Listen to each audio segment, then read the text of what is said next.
Welcome to the Institute. It is a delight to have you here. Now, what is the most important thing that we should take away from tonight? If you only get one thing tonight, what would it be? Well, tonight's story, more than any other one, although I could give you a list of 2 or 3 or 4 other ones, but this is the story about the power of ideas. That's the thing to take home tonight. Most of you know that in the writing of history in the 21st century, there are many, many, many books that explain many, many things about history and never mention an idea. Because there are many, many historians alive and writing today who do not believe ideas have anything to do with history. They believe that all of history is moved by material forces, and they can list the material forces: coal, germs, steel. One of the most successful books in this genre is the famous Guns, Germs, and Steel. And his approach to history has always been, still is, the only thing that matters in history is material motivation, materials, stuff, things. That's what drives history. Now, there's another school, one to which I belong, and that school believes that ideas matter more than anything else. So it's not just that ideas also matter, it is that ideas matter more than anything else. So last night we were here for the history of Greece, ancient Greece, and what did we talk about? Well, we talked about Greece and Pericles and democracy in Athens. And the idea there was the idea of freedom. Thinking it out, talking about it, making it clear, freedom, using the language, writing about it. And the story last night was the triumph of freedom. Freedom in the Battle of Salamis, on the part of a very small number of Greeks, wins a battle with 10 times more Persians who come in their ships. So 10 to 1 are the numbers. The total army that comes over is 1 million. So there's no question. Way, way, way outnumbers the Greeks. But the Greeks won. Why? Freedom. And everybody said it. And all the historians who wrote about it later Greek historians, and said that was it. All right, so tonight now, we have another example of ideas changing Europe. Changing Europe completely in around 1500, or about 1500. And one way in which this particular person does that is by leading individuals to a more democratic church, a church with lay participation and elected representatives, as you'll see there on the quote. All Protestant churches adopted some form of layperson participation in the running of the church and the state. So here is the moment, 1517, when a big, huge, monolithic empire run by one person, and then a few others, is now overturned by a new idea in which individuals will participate, and where the individual is encouraged to approach directly to the divine. That's the key idea here. And the idea wins.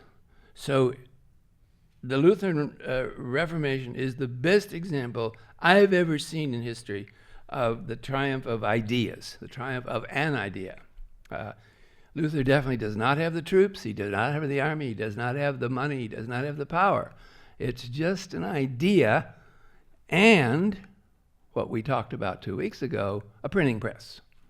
So there's no question that little invention has a lot to do with the success of Luther, no question.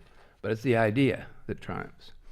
Now, here's our map, and we're going to tell you where he's from. Here is Luther and Germany, and our map that we know well. This more modern map shows you present-day Germany, east and west, you know that the part right above the Czech Republic would have been East Germany all the way up to the Baltic. So a lot of Luther's world was in East Germany, not all of it. Some of it way at the west end wasn't. But this map shows you the red section is sort of his general neighborhood, that is his town and his university and the rest of it. So if you go to visit, Wittenberg is going to be #1 spot that you want to go to because that's his university city.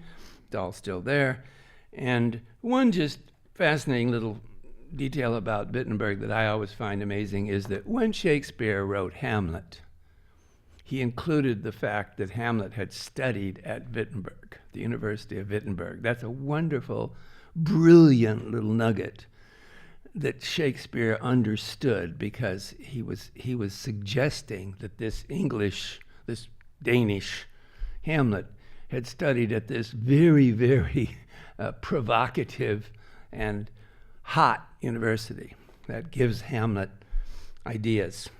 Here's his birth city, Eisleben, Eisleben, Eisleben, and very, very beautifully restored since the war. Of course, it got hurt, got bombed, but in beautiful shape now. Where is that? Well, here's our map, and that just shows you can see it's central Germany, Saxony. If you're looking for a provincial name, it's Saxony. And if you notice, there's Berlin up to the northeast, and Hanover northwest. That would be one of the other main cities around. And then down in the left corner, Frankfurt, and over in the far right corner, Prague. So that gives you a good idea. If you were doing a trip, if you were going to either Frankfurt or Prague, it's easy. If you're going to Berlin, it's also easy. So who were Luther's parents? Prosperous, middle class, even upper middle class. Hans and Margaretha Luther. These are paintings by one of the greatest German painters of the time, Lucas Cranach.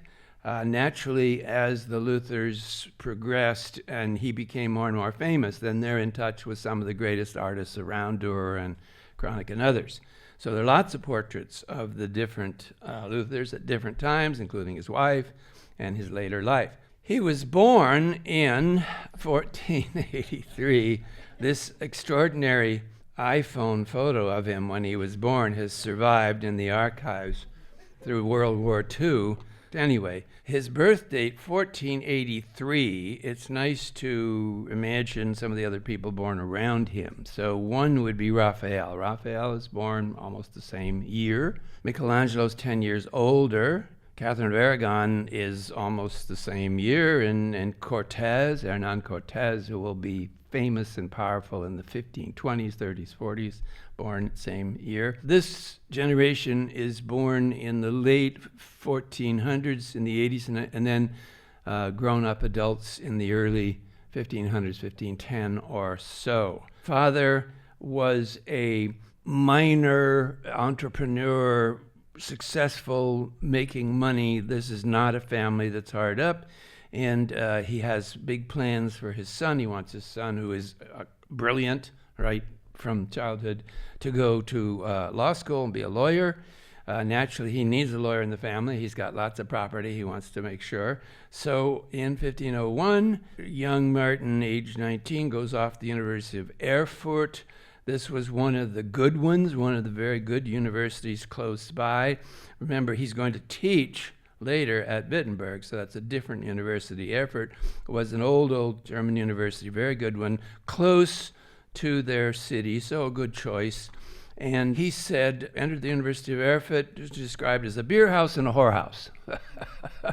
That tells you something about his view of formal university learning at that moment, and I'm sure he's correct. I'm sure that it was a total waste of a lot of their time, because they studied a lot of stuff that by this point was 500 years old. A lot of this stuff was things they had set up in curriculum back in the Middle Ages, and so time of Abelard, etc. So by 1500, a lot of university curriculum was a waste of time.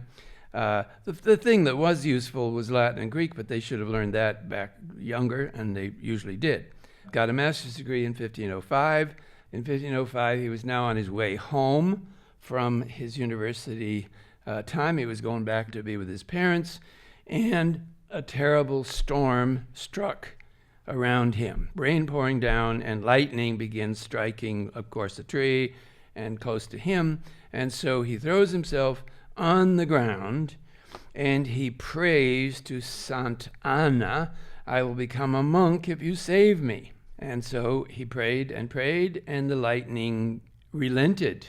He came home and told his parents and his friends what had happened, and he told them he couldn't possibly break the promise to Saint Anna. His father was furious and said, "You're out of your mind. Of course you can break it. She didn't even know you did that." And no, I promised. His friends said, "Don't do this. Don't go into a monastery. You're headed to be one of the great lawyers." No, he had to. So on the 17th, 2 weeks later, he entered the Augustinian friary in Erfurt. As you can see, pretty nice setup. And of course, Augustinians was one of the more admired monastic orders. The friends walked him to the door, weeping. Some of them were just crying, and father wouldn't even come. And so he went into the monastery, took the vows in 1506. So he is an avowed monk in the Augustinian order during the Reformation.